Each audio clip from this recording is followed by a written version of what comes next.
The keeper of memories. In a quiet little village, there lived a man named Aaron, someone who could never forget. Not because he chose to, but because his mind held on to everything. Every laugh, every pain, every fleeting glance was etched into his memory, as if his mind were a living diary.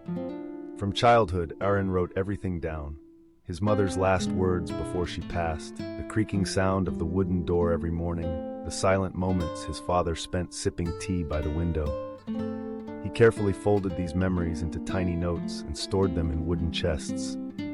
Each chest represented a chapter of his life. At the age of 12, Aaron once dropped a note describing his first day at school. He wept uncontrollably, convinced the memory was lost forever. His father quietly picked up the torn paper, taped it back together, and said, "Some things, even when torn, remain in the heart." But Aaron didn't understand. For him, memories had to be whole, untouched. As he grew older, the chests began to fill every corner of his home. There was no room to sit, no space to sleep. Worse still, no one came to visit anymore. Everyone in the village knew of his memory-filled house. They called him the keeper of time, but in truth, Aaron was imprisoned by his past. One day, Mira, the woman he once loved, returned. They sat across from each other after years apart. Mira asked, "Do you still keep everything?"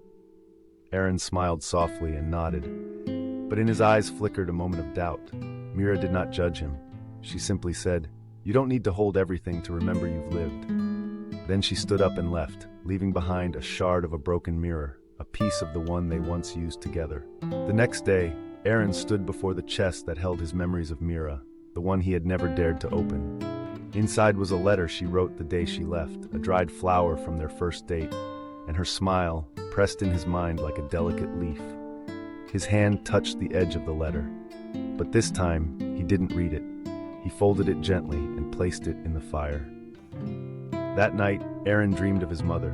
She stood beside one of the chests, saying nothing, only watching him with sorrowful eyes. He woke, opened that chest. Inside was her old knitted scarf, her final letter, and the scent of time long gone. His hands trembled. He took the letter outside. For the first time in his life, he lit a fire.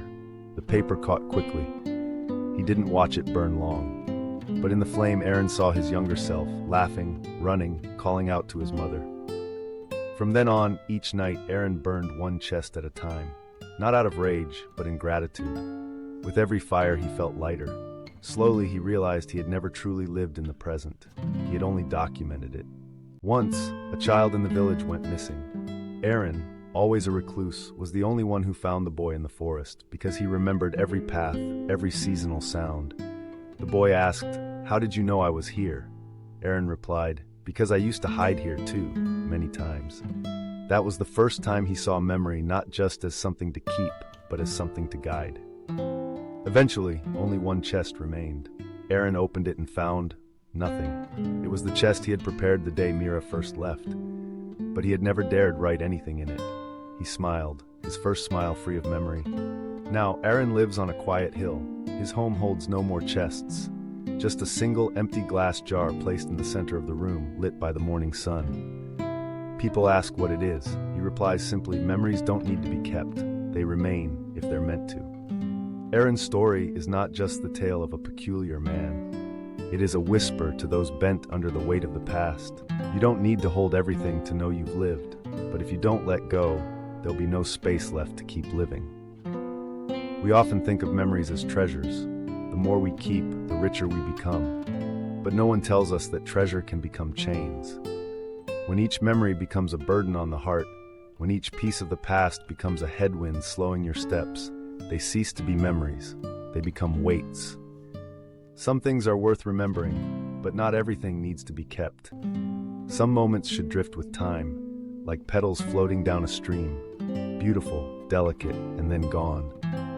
Only when our hands are light can our hearts have space for tomorrow to bloom. Memories don't have to live in wooden chests or paper. They live in how we walk, how we love, how we forgive and keep going. They live in every gentle glance we give, in each moment we choose silence over blame, in every hug without reason. If Aaron taught us anything, it's this. Letting go doesn't mean forgetting. It means choosing a different way to live, lighter, freer. Memories are the most beautiful thing. if you know when to open your hand. If this story touched your heart, share it with someone who needs a nudge to rise again. And if you want more heartfelt, transformative stories, don't forget to like, subscribe, and ring the bell. Thank you for listening. We'll meet again in the next story.